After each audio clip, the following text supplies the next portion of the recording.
दोस्तों क्या आपको पता है India produces 70 new millionaires every day.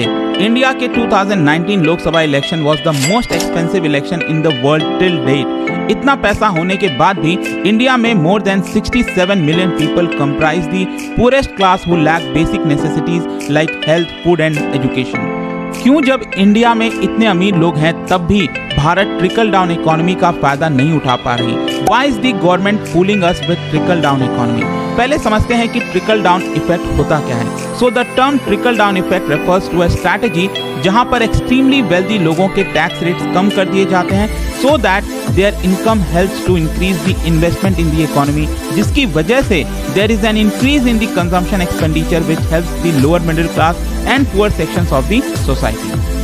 Thus, this will result in simultaneous increase in GDP and decrease in unemployment. In India, the wealthiest citizens experienced increase of 73% in their wealth in the past years due to reduction in the tax rates, whereas middle and lower class only experienced 1% increase. ये इसलिए हुआ क्योंकि rich class अपने बचाए हुए tax को अपनी wealth and business expand करने में यूज करते हैं। This assembles the money with the richest instead of benefiting the masses in India.